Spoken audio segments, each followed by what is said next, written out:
प्रकृति की सुंदरता और विरासत को संभाले एवं उसका ध्यान रखे हुए एक छोटा सा गांव जिसमें रामचंद्र दास जी अपने परिवार के साथ में रहते थे। उनकी जिंदगी धीरे धीरे अपनी अंतिम सांसें ले रही थी। रामचंद्र दास जी ने अपने जीवन के अधिकांश समय को वेद, धर्म और सत्य को समर्पित किया था। उनकी शांति, ज्ञान और सरलता से भरी जिंदगी गांव के लोगों के बीच में अद्वितीय थी।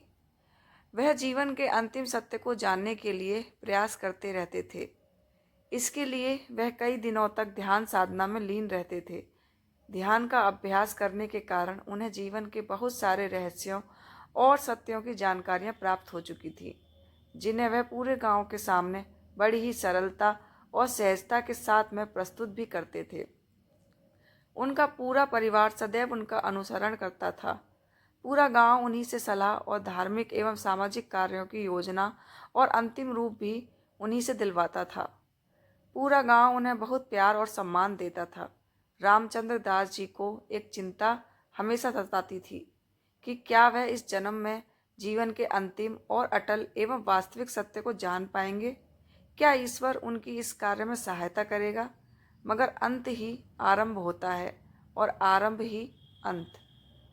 एक दिन रात में रामचंद्र जी की तबीयत ज़्यादा बिगड़ गई और उन्हें अस्पताल में भर्ती होना पड़ा। उन्हें कर्क रोग हो गया था, जो उनके पूरे शरीर में धीरे धीरे फैल गया था। अब रामचंद्र दास जी के पास ज़्यादा समय नहीं था।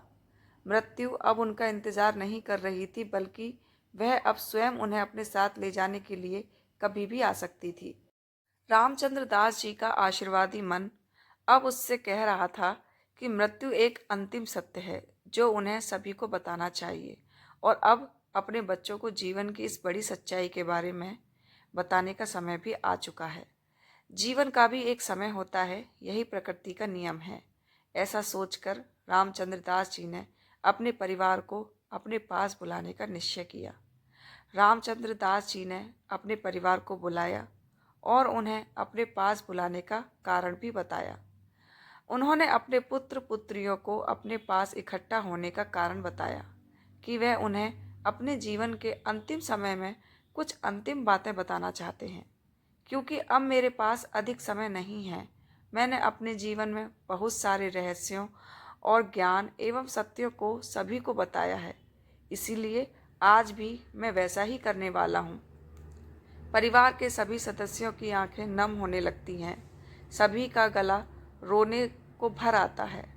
मगर रामचंद्र दास जी सभी को रोने से मना करते हुए कहते हैं, मैंने अपनी पूरी जिंदगी में किसी की आंखों में आंसू नहीं आने दिए, इसलिए आज भी परिवार के सदस्यों में से कोई भी नहीं रोएगा। परिवार के सभी सदस्य अपने चेहरे पर मुस्कान रख लेते हैं।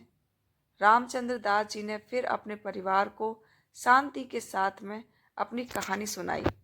उन्होंने बताया कि मृत्यु एक अंतिम सत्य होता है और हम सभी को उसके आगमन को खुशी से अपनाना भी चाहिए। उन्होंने अपने जीवन की उपलब्धियों, खुशियों और कठिनाइयों की बातें साझा की। उन्होंने बहुत सारी कहानियों के माध्यम से जीवन के चक्रों और प्रकृति के नियमों को भी समझाने की कोशिश की। उन्होंने जन्म और मृत्यु को जीवन के लिए आवश्यक तत्व होते हैं, यह भी बताने की कोशिश की। उन्होंने कहा, बच्चों, जीवन का एक सच यह है कि हम सभी एक दिन मर जाएंगे। हमारी जिंदगी की समय सीमा सीमित है और हमें यह स्मरण रखना चाहिए कि मृत्यु अवश्य होगी। जिसका जन्म होता है उसकी मृत्यु उसके जन्म के साथ में ही निश्चित हो जाती है। रामचंद्र दास जी ने अपने बच्चों को सिखाया कि मृत्यु से डरने के स्थान पर हमें उसे स्वीकार करना चाहिए और इसे अपनी जिंदगी में समायोजित करना चाहिए। उन्होंने कहा, जीवन अच्छी तरह जीने के लिए हमें सभी लोगों के साथ में प्यार, भाईचारा, अपनेपन की भावना रखनी चाहिए। हमें द्वेष, अहंकार, जलन आदि बुरी भावनाओं से दूरी बनाकर रखनी चाहिए। सभी जीव उस परम पिता परमेश्वर के ही अंश होते हैं, इसलिए हमें उन सभी की सहायता करनी चाहिए और उनके साथ में प्यार और सम्मान का व्यवहार करना चाहिए। रामचंद्र दास ने अपने परिवार से कहा, मेरा यह अंतिम अनुरोध अपने परिवार के सभी सदस्यों से है कि जब मैं नहीं रहूँगा तो आप सभी मेरी इन सभी बातों का ध्यान रखना एवं इन सभी बातों को सदैव सम्मान देते रहना और आगे आने वाले समय में लोगों को मेरी बातें सुनाना। मैं चाहता हूँ कि आप सभी मेरी ज़िंदगी से शिक्षा लें और उसे अपने जीवन में अपनाकर एक अच्छा जीवन जिएं और दूसरों के जीवन को अच्छा बनाने के लिए प्रेरणा का स्रोत बनने का प्रयत्न करते रहें। रामचंद्र दास जी के अंतिम शब्द सुनकर उनके परिवार के सदस्यों के ऊपर एक गहरा प्रभाव पड़ा। उन्होंने वादा किया कि वे अपने पिता के जीवन और उनके अंतिम शब्दों को सदैव स्मरण रखेंगे और उन्हें आदर्श मानकर सदैव उनका अनुसरण करेंगे। रामचंद्र दास जी का अंतिम समय आ गया था, लेकिन उनकी आत्मा अब एक परम शांति में थी, क्योंकि उन्होंने अपने परिवार को अपने अंतिम संदेश के साथ छोड़ दिया था। उनकी मृत्यु ने एक सत्यता की भावना जगाई थी, जो उनके परिवार के बच्चों को एक साथ जोड़ने और उन्हें आगे बढ़ाने का मार्ग दिखा रही थी। पूरे गांव ने रामचंद्र दास जी को अपनी श्रद्धांजलि अर्पित की और उनकी अंतिम यात्रा में शामिल होकर उनके प्रति अपने प्रेम और अपने लगाव को दर्शाया।